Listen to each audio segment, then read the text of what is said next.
नमस्कार दोस्तों, स्वागत है आपका महर्षि आईएएस एकेडमी के यूट्यूब चैनल पे। मैं हूं आपका दोस्त, आपका शिक्षक, आपका मेंटोर संतोष यादव। जैसा कि मैंने आप पे वादा किया था कि आपको इस चैनल पे यूपीएससी के सारे सब्जेक्ट्स सिलेबस जैसा है कि है उनका, जैसा कि यूपीएससी ने हमें प्रोवाइड किया है उसके अकॉर्डिंग आपकी क्लास चलवाई जाएगी। तो इकोनॉमिक्स एक बार शुरू करके बीच में मैं रुक गया था, तो आज से मैंने शुरू कर दिया है, वीडियो वो पढ़ चुकी है और आज से हम शुरू कर रहे हैं पॉलिटी। ठीक है, आज से हम शुरू कर रहे हैं राज्य व्यवस्था। तो इधर उधर की कोई बात नहीं, सीधे आते हैं टॉपिक पे। क्योंकि एक किसी ने कहा है, अगर आप समय को मारते हैं तो समय एक दिन आपको मार देगा। और समय जब मारता है ना, बहुत ज़्यादा दुख होता है, जो कहीं ना कहीं आज हमें हमारे दिल में है। तो उन सब चीज़ों को छोड़ते हैं फ़िलहाल और बढ़ते हैं आगे सीधे सिलेबस की ओर। तो हम जो भी बात करेंगे वो सिलेबस के अकॉर्डिंग बात करेंगे। इस तरह से करना है हमें, पॉलिटी को इस तरह से पढ़ना है कि पिछले जो आए प्रश्न हैं वो तो आपसे सॉल्व हो ही, यहाँ तक कि आगे जो भी प्रश्न आए वो आपकी कॉपी से हों, और सिर्फ कॉपी से ना हो बल्कि आप उसे सॉल्व कर सकें, आप उन्हें हल कर सकें। इतनी कैपेबिलिटी आपकी हमें बनानी है। ठीक है, तो इस हिसाब से हम लोग काम करेंगे पॉलिटी में। और आपको जैसा कि पता होगा, पॉलिटी एक बहुत ही अच्छा स्कोप रखने वाला, एक बहुत अच्छा वेटेज रखने वाला सब्जेक्ट है यूपीएससी में। हर साल आप देखते हैं, इस बार शायद पॉलिटी से कहीं कुछ कम हो गए हैं क्वेश्चन, अप्रॉक्स 18-19 के आसपास। अदरवाइज तो पॉलिटी से 22 से 24 क्वेश्चन फिक्स होते हैं। अप्रॉक्स जो क्वेश्चन है पॉलिटी के वो आ जाते हैं 21, 24, 25 के आसपास ही होते हैं। आपको पता ही होगा सिलेक्शन लेने के लिए इस समय कट ऑफ कितनी जाती है यूपीएससी की, अप्रॉक्स 50%, उससे कम ही एक्चुअली। ठीक है, और 20 क्वेश्चंस आपको पॉलिटी अकेला देता है, राज्य व्यवस्था आपको 20 क्वेश्चंस अकेला देता है। फिर हिस्ट्री है, फिर साइंस टेक है, एनवायरमेंट इकोलॉजी है, इकोनॉमिक्स है, फिर आते हैं ज्योग्राफी अपनी। ठीक है, फिर करंट के पूरे मुद्दे हैं, सबसे कनेक्ट करता है वो उसको, कुछ कोर करंट है, कुछ सब्जेक्ट से जोड़ के कुछ करंट है, सारी चीज़ें पूछता है वो। तो पॉलिटी बहुत ही इंपॉर्टेंट सब्जेक्ट है। प्री में तो है ही, मेंस में भी कई जगहों पे पॉलिटी है, मेंस में कई जगहों पे पॉलिटी है, आप देख सकते हो जाके। सेकंड में तो है ही। ठीक है, फोर्थ पेपर का आधा दार्शनिक। ठीक है, तो यहाँ पे तो हमने जीएस में तो नहीं, अगर आप ऑप्शन लेंगे तब उससे कनेक्ट करेगा। बाकी अगर आप पॉलिटी पढ़ते हैं तो कई जगह कनेक्ट होता है। वो जब मैं कभी देखूंगा, एक वीडियो बनाऊंगा कि जब मेंस का सिलेबस डिस्कशन करना हो तब मैं उस पर बनाऊंगा, फिर बताऊंगा पॉलिटी कहाँ आप किससे रिलेट कर सकते हो, इकोनॉमिक्स कहाँ रिलेट होता है, ज्योग्राफी, हिस्ट्री। तो इन सब चीज़ों पे करेंगे बात फिलहाल। तो आज हम इन सब चीज़ों को सीधे साइड में रखते हैं। और ये हमारी पहली क्लास है, तो अब कैसी भी क्लास हो, दूसरी, तीसरी, चौथी, पाँचवीं, जो भी क्लास हो, हम समय को बचाते हुए उसका सदुपयोग करते हुए आगे बढ़ेंगे। तो करते हैं शुरू। ठीक है, तो पॉलिटी में हमें पढ़ना क्या है पहले तो हम ये जानते हैं। ठीक है, सिलेबस के आपको एक काम करिएगा, आप डिस्क्रिप्शन पे जाइएगा, आपको वहाँ पे सिलेबस मिल जाएगा पूरा कि हमें पूरे जीएस में क्या पढ़ना है, प्री मेंस के हिसाब से हमें क्या पढ़ना है, पूरा का पूरा आपको सिलेबस डिस्क्रिप्शन में मिल जाएगा। अभी मैं उस पर कोई बात नहीं कर रहा हूँ। हाँ, अगर आपको कोई परेशानी आती है समझने में तो प्लीज़ आप कमेंट में डाल दीजिएगा, फिर उस पर हम बात कर लेंगे।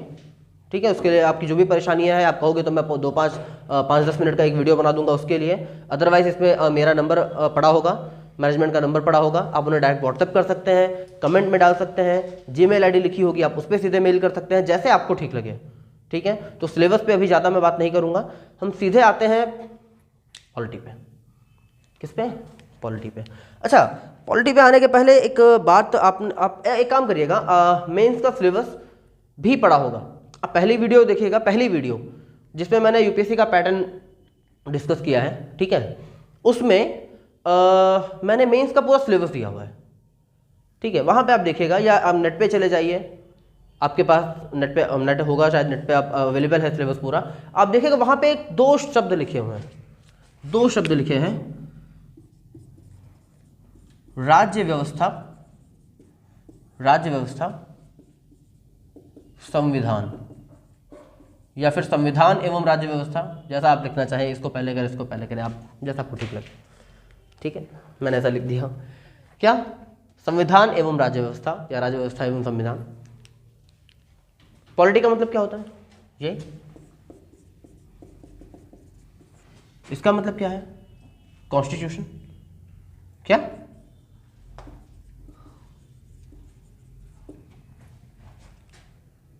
तो जब आपसे ये कहा जाए कि आपको क्या पढ़ना है, पॉलिटी, राज्य व्यवस्था,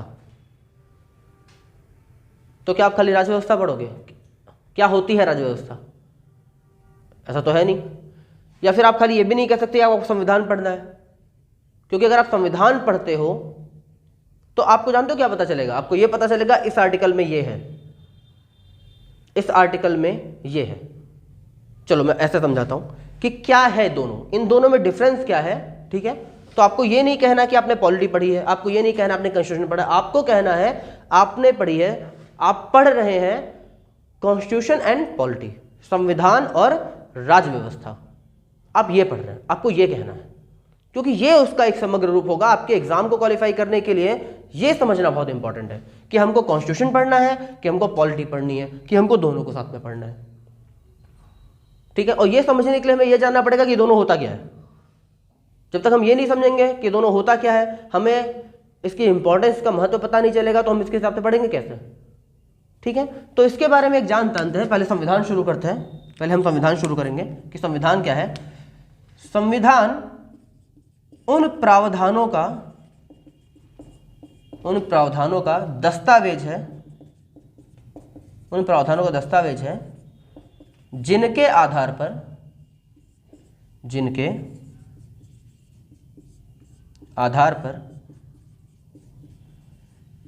किसी देश का शासन चलाया जाता है।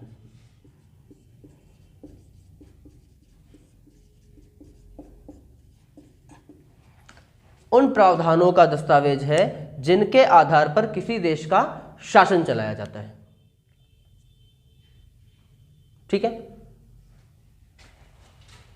जिनके आधार पर किसी देश का शासन चलाया जाता है, वो रूल्स है, वो नियम है जिसपे क्या चलेगा, किसी देश का शासन। तो राज्य व्यवस्था क्या है, इसके बारे में एक बात और लिखिएगा कि ये जो है ना, ये इनका जो रूप होता है, ये होता है सैद्धांतिक। कैसा होता है?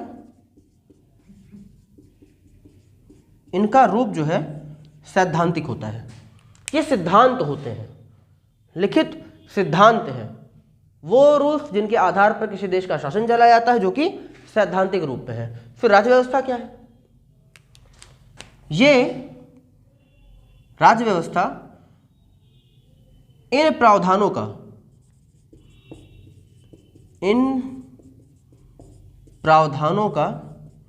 व्यवहारिक रूप है। इन प्रावधानों का व्यवहारिक रूप है। वो क्या है? दस्तावेज है। ये क्या है? उसका व्यवहारिक रूप है। जैसे कि इसको समझाने के लिए मैं आपसे कह सकता हूं कि देखिए आर्टिकल 17, आप देखिए आर्टिकल 17, आर्टिकल 17 क्या है? इसमें अस्पृश्यता। आर्टिकल 17 में अस्पृश्यता है, क्लियर है? अस्पृश्यता है, ठीक है, देख लीजिएगा, अस्पृश्यता ही है। क्या कहता है उसमें संविधान? कि किसी भी व्यक्ति के साथ भेदभाव नहीं किया जाएगा स्थानों पे, रंग भेद जाति वंश इन सब के आधार पे भेदभाव नहीं किया जाएगा। स्थान बताए हैं, कहा है, बिल्कुल कहा है, यही कहा है कि अस्पृश्यता नहीं, छुआछूत नहीं किया जाएगा, छुआछूत नहीं किया जाएगा, ठीक है। लेकिन वहां पे ये कहाँ लिखा हुआ है कि अगर वो छुआछूत करता है तो उसके लिए ये सजा है? वहां पे कहीं लिखा हुआ है कि अगर ये छुआछूत कोई इंसान कर देता है तो उसके लिए सजा है? तो ये भाग जो है, ये जो आर्टिकल 17 वाला भाग है, ये क्या है? ये है संविधान। आर्टिकल 17 का ये जो भाग लिखा हुआ है किसमें? संविधान में। लेकिन अभी आता है क्या कि कहां लिखा हुआ है कि उसके लिए सजा दी जाएगी? कहां? सैद्धांतिक रूप है, ठीक है, लिखा हुआ है। सजा का प्रावधान कहां है? व्यवहार में क्या होगा फिर? अगर कोई कर देता तो व्यवहार में क्या होगा फिर? तो यहां पे आता है कि अस्पृश्यता निवारण अधिनियम। अस्पृश्यता निवारण अधिनियम। आ रहा है, ठीक है। और ये लाया कौन? ये लाया संसद, ठीक है। ये अधिनियम जो है, अधिनियम कौन लाता है? संसद लाते हैं, याद रखिएगा, संसद से आया। संसद किसका भाग होता है? ये राज्य व्यवस्था का भाग होती है, याद रखिएगा। कार्यपालिका, तो संसद जो है विधायिका, कार्यपालिका, न्यायपालिका, इसके 3 भाग होते हैं राज्य व्यवस्था के, विधायिका, कार्यपालिका और न्यायपालिका। तो संसद, इसका काम किसने किया? राज्य व्यवस्था ने किया। अस्पृश्यता निवारण अधिनियम लेकर आया, ठीक है। उसके बाद है अनुसूचित जाति जनजाति निवारण अधिनियम, वो भी लेकर आया, क्योंकि संविधान यहां पे मौन हो जाता है। अगर कोई अस्पृश्यता कर देता है तो वहां दंड का कोई प्रावधान ही नहीं है, संविधान यहां पे मौन है। तो अगर आप सिर्फ कॉन्स्टिट्यूशन पढ़ लेते हो तो आपको यह तो पता चल जाएगा कि हाँ आर्टिकल 17 में अस्पृश्यता की मनाही है, ठीक है। क्वेश्चन आ जाएगा कि अस्पृश्यता निवारण अधिनियम, उस पर पूछेगा, या अगर कोई अस्पृश्यता कर लेता है तो उसके लिए कौन सा दंड है, यह पूछ लेगा, फिर क्या करोगे? क्योंकि वो तो संविधान में है नहीं, वो तो एक अधिनियम आया है, राज्य व्यवस्था लेकर आई है। इसको लागू करने के लिए, कोई अस्पृश्यता न करे, इस बात को लागू करने के लिए कौन लेकर आया है? अधिनियम, राज्य व्यवस्था लेकर आई है, संसद लेकर आई है हमारी। तो अगर आप सिर्फ और सिर्फ कॉन्स्टिट्यूशन पढ़ लोगे तो कैसे समझ में आएगी ये बातें? नहीं, ये आपका आधा अधूरा ज्ञान हो जाएगा। क्या? आधा अधूरा ज्ञान। अगर आप सिर्फ ये पढ़ लो, ठीक है, ये अस्पृश्यता निवारण अधिनियम ये था, या फिर अनुसूचित जाति जनजाति निवारण अधिनियम, ठीक है, संरक्षण अधिनियम जो है, अगर आप ये सब पढ़ लोगे तो ठीक है, राज्य व्यवस्था ये कानून लाई है, ठीक है, पढ़ लोगे, बढ़िया है, ये सजा मिलती है, वो सजा मिलती है, लिखा कहाँ है भाई? किस बेस पे तो सजा मिलती है? यहां लिखा होना है। तो पॉलिटी और कॉन्स्टिट्यूशन हमारा राज्य व्यवस्था और संविधान, इन दोनों को हमें जोड़ के पढ़ना पड़ेगा। जब तक आप इन दोनों को जोड़ के नहीं पढ़ोगे, प्रश्नों को समझना कहीं ना कहीं मुश्किल हो जाता है। प्रश्नों को समझना मुश्किल हो जाता है, होता ही है मुश्किल, ठीक है। तो हमें जो पढ़ना है, हमें पढ़ना है पॉलिटी एंड कॉन्स्टिट्यूशन, दोनों को मिक्स करके पढ़ना है। और इस तरह की तैयारी करनी है कि उस किसी भी टॉपिक पे, जिस टॉपिक को हमने कवर किया है यहाँ पे, अगर उससे क्वेश्चन आ रहा है तो किसी भी दशा में वो प्रश्न आपके हाथ से छूटना या गलत होना नहीं चाहिए। मैं कोशिश करूंगा कि ज़्यादातर चीज़ें आपको लिखा दूं, ग्राफ में ही करवाऊंगा, ठीक है, ग्राफिंग में ही करवाऊंगा। और अगर कुछ लिखवाना है तो उसके PDF में कोशिश करूंगा कि आपको मिल जाए कहीं ना कहीं, कोशिश कर रहे हैं हम, उस पर काम चल रहा है हमारा। फिलहाल तो आपको यहाँ पे चीज़ें मिल जाएंगी, परेशान होने की ज़रूरत नहीं है। जितना आपको बता रहा हूँ देखते रहिएगा, और झूठ बोलने की कोई बात नहीं है। अगर हो सके तो इसको पढ़ने के बाद आप लक्ष्मीकांत देख लीजिएगा, मैं सजेस्ट करता हूँ लक्ष्मीकांत, ठीक है, अच्छी बुक है। अगर आप उससे और स्टैंडर्ड थोड़ी जटिल व्यवस्था पढ़ना चाहते हैं तो आप देख सकते हैं, और DD बसु देख लीजिएगा, ठीक है, या NCERT तो ले ही लीजिएगा। कहते ही NCERT तो रामबाण है, ब्रह्मास्त्र है हमारा, NCERT चाहिए ही चाहिए। लेकिन उसके बाद, इसको पढ़ने के बाद अगर आप लक्ष्मीकांत पढ़ेंगे ना तो पढ़ने में मजा आएगा। इकोनॉमिक्स में भी मैंने बोला था कि रमेश सिंह ले लेना, अगर पहले रमेश सिंह पढ़ोगे तो शायद समझ में ना आए, लेकिन क्लासेस देखने के बाद पढ़ोगे तो बहुत कुछ बहुत ईजिली तरीके से समझ में आएगा। तो वैसे मैं इसमें कहूँगा कि प्लीज़ आप इसको देखिएगा, उसके बाद लक्ष्मीकांत देखिएगा, और इन नोट्स को उस पर थोड़ा अप्लाई करिएगा, गारंटीड है क्वेश्चन कहीं नहीं जाने वाला है, ठीक है। और वो पॉलिटी हो, इकोनॉमिक्स हो, साइंस टेक हो, कोई भी सब्जेक्ट है, ठीक है, उसको सिर्फ आपको पढ़ना नहीं है, आपको रट्टू तोता नहीं बनना है। इस बात का आपको ज्ञान हो, ये बात आप याद रखिएगा, आपको रट्टू तोता नहीं बनना है, आपको समझना है। आप कोई भी चीज़ें देखो तो सोचो समझो उसके बारे में, दिमाग लगाओ। जैसे अभी कुछ दिन पहले मैं एक जगह गया था, चाणकीगढ़ एक जगह का नाम है, कहा जाता है बिहार में, नरकटियागंज के पास में है बिहार में, कहा जाता है वहाँ पे जब भी चाणक्य जी जाते तो वहीं रहते थे, ठीक है। हमारे DPSP में कहीं लिखा हुआ है कि हमारे जो भारतीय चीज़ें, संस्कृति हैं और धरोहर है, उनको बचाने की बात। लेकिन जब वहाँ मैं गया तो मैंने देखा कि उसकी आज स्थिति बहुत काफ़ी बुरी सी मुझे लगी। तो आप भी अगर कहीं जाए और आपने कोई चीज़ पढ़ी है, आपको लगता है वो आपके सब्जेक्ट से कहीं कनेक्ट हो सकती है, तो उसे कनेक्ट करें, व्यवहार में डालें,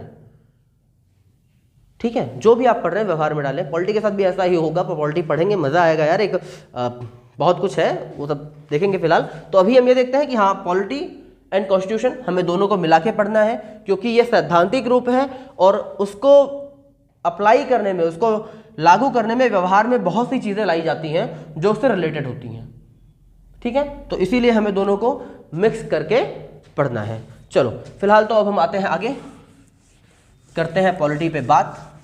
क्या पढ़ना है हमको उस पर बात करेंगे हम।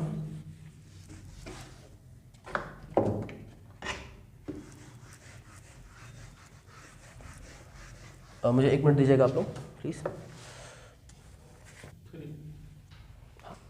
तो करते हैं शुरू। क्या राज्य व्यवस्था या फिर कॉन्स्टिट्यूशन, मतलब पॉलिटी या कॉन्स्टिट्यूशन, जो आप अभी समझे फिलहाल।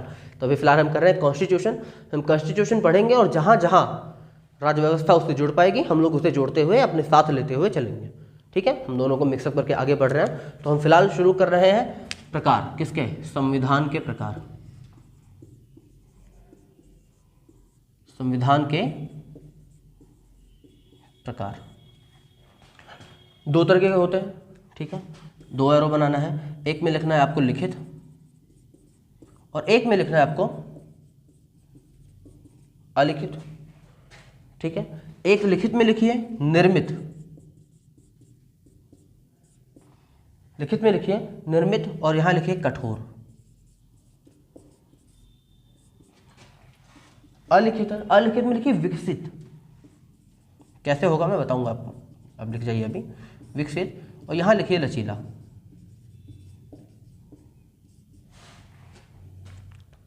ठीक है, देखिए जो चीज एक बार जो लिखी जा रही है वो बन रही है, जो लिखी जा रही है वो बन रही है। ठीक है, और जो चीज एक बार लिख दी गई बन गई वो कठोर है। ठीक है, उसे बदलने में, कोई भी चीज अगर लिखी है तो उसे बदलने में उसकी एक प्रक्रिया होगी, बहुत सी चीजें उस पर अप्लाई होंगी, इसलिए वो थोड़ा कठोर होता है। ये अलिखित है, लिखा ही नहीं है, लिखा ही नहीं है अलिखित संविधान, तो वो विकसित होता रहता है। जैसी जैसी सिचुएशंस आती हैं वो उसके हिसाब से बदलता रहता है और उसको बदलने में थोड़ी आसानी हो जाती है, क्योंकि जब लिखा नहीं है तो कोई प्रक्रिया नहीं है, कुछ नहीं है, वो आसानी से धीरे धीरे बदली जा सकती हैं, तो वो क्या है? लचीला। लेकिन यहाँ पे एक बात आती है, चलो लिखित संविधान है तो लिखित संविधान में तो आपको बताया था वो नियम जिसके वो ऐसा दस्तावेज, ऐसे प्रावधानों का दस्तावेज जिनके आधार पे किसी देश का शासन चलाया जाता है। चलो ठीक है, लिखित है, निर्मित है, कठोर है, ठीक है, बढ़िया, वो अपने हिसाब से है। अलिखित, जो चीज अलिखित है, कहीं लिखी ही नहीं है, तो उस देश का संविधान, उस देश का शासन कैसे चलाया जाता है? जब कुछ लिखा ही नहीं है, नियम ही नहीं है, उस देश का शासन कैसे चलाया जाएगा? तो यहां पे आपको समझने वाली एक बात होती है कि अलिखित भी, अलिखित का मतलब होता है, इन दोनों में एक अंतर होता है। ठीक है, इन दोनों में सिर्फ यही अंतर नहीं है, इन दोनों में एक अंतर है कि ये ज्यादातर भाग लिखा होता है, ज्यादातर लिखा हुआ, और ये कुछ हद तक लिखा हुआ।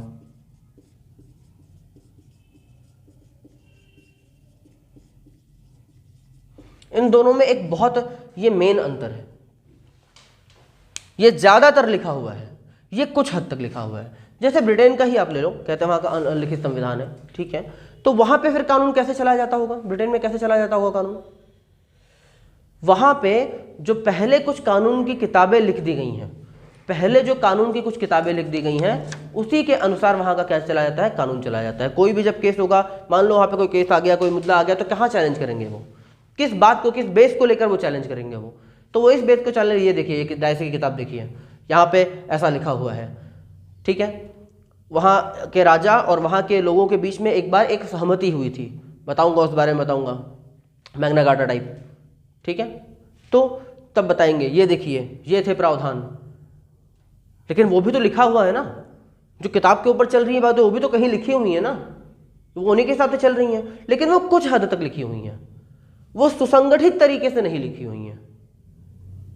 ठीक है, लेकिन अगर वो ये कोई आपसे ये कहता है कि जो अलिखित संविधान है वो पूर्णतः अलिखित होता है, तो ऐसा नहीं है।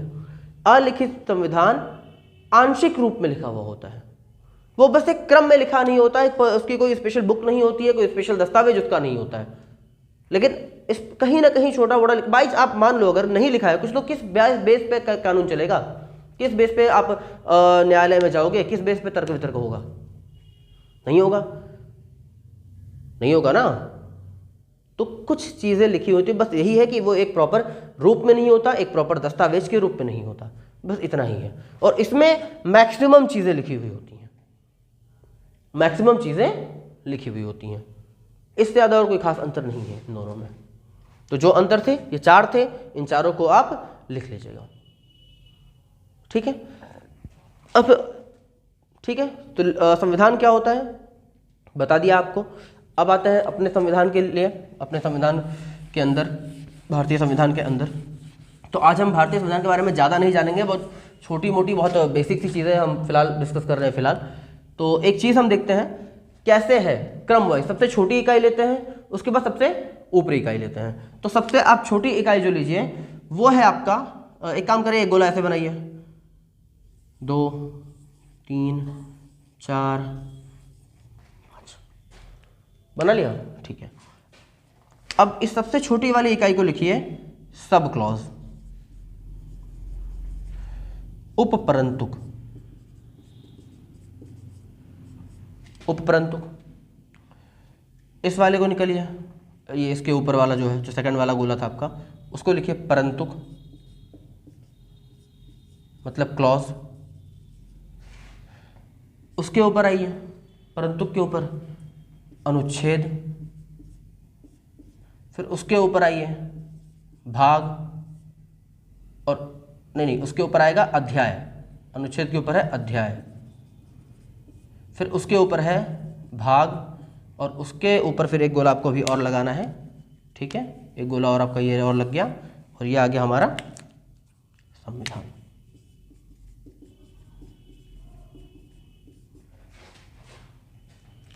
आगे सारी चीज़ें, एक हमारा संविधान है, उसके अंदर अध्याय है, भाग है, भाग के अंदर अध्याय है, अध्याय के अंदर अनुच्छेद है, अनुच्छेद के अंदर परंतुक होता है, क्लॉज होते हैं। और जैसे ये आपका ये एक अनुच्छेद ले लो, आर्टिकल 19 है, उसके अंदर क्लॉज 1 है ना, क्लॉज 1, उस फिर सब क्लॉज लगा लो। जब ऐसे लिखा होगा तो ये पहला ब्रैकेट जो होता है वो क्लॉज होता है, सेकंड ब्रैकेट जो होता है वो सब क्लॉज होता है। पहला clause, second is sub clause, परंतुक और उपपरंतुक, ठीक है। तो ऐसे हम आगे बढ़ेंगे फिलहाल। चलो, संविधान की रचना है ये, ऐसे ही आगे बढ़ा है। सबसे नीचे है सब क्लॉज, उसके बाद परंतुक मतलब क्लॉज, फिर अनुच्छेद मतलब आर्टिकल, उसके ऊपर अध्याय मतलब चैप्टर, उसके ऊपर भाग मतलब पार्ट, उसके ऊपर संविधान हमारा कॉन्स्टिट्यूशन। इस हिसाब से हमारा संविधान जो है बटा हुआ है। तो फिलहाल आज मैं यहीं तक रोक रहा हूँ, ज़्यादा आगे मैं बढ़ाऊँगा नहीं, यहाँ तक काफ़ी है। एक छोटी सी छवि है, कल से हम लगाएंगे गोते, काफ़ी अंदर तक जाएंगे। आज यहीं तक, और अगर कुछ समझ में नहीं आया है तो प्लीज़ आप कमेंट में बता दीजिएगा। और मैंने कोशिश की है,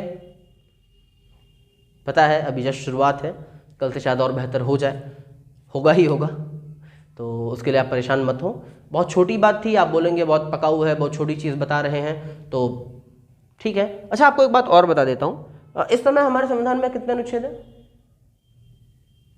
छोटी सी बात, इस समय हमारे संविधान में अनुच्छेद कितने हैं? एक छोटा सा क्वेश्चन है, लिख रहा हूं मैं। 395, 365, 470, 475, कितने अनुच्छेद हैं इस समय? कितने अनुच्छेद हैं? ठीक है, एक क्वेश्चन ये है, और एक क्वेश्चन है आखिरी अनुच्छेद कौन सा है? आखिरी अनुच्छेद कौन सा है? ठीक है, तो इसे मैं अभी आपको बता दे रहा हूँ, डिस्क्लोज कर दे रहा हूँ कि हमारे जो टोटल अनुच्छेद हैं वो ये हैं, ये है टोटल, इसका आंसर है ये, ठीक है। और जो आखिरी अनुच्छेद है वो है ये, आखिरी अनुच्छेद है 395, और टोटल है 470। ये कैसे, ये हम करेंगे कल बात। इसी तरह इसका भाग भी है कि टोटल भाग है हमारे कितने, 25 total at that present time, but last कौन सा है, आखिरी कौन सा है, तो वो है 22। कैसे, कल करेंगे बात। तो मिलते हैं, और प्लीज़ अगर चीज़ें ठीक ठाक लगी हों तो उसके लिए लाइक करिएगा, सब्सक्राइब करिएगा, और प्लीज़ प्लीज़ प्लीज़ शेयर करिएगा। ठीक है, तो मिलता है कल। जय हिंद।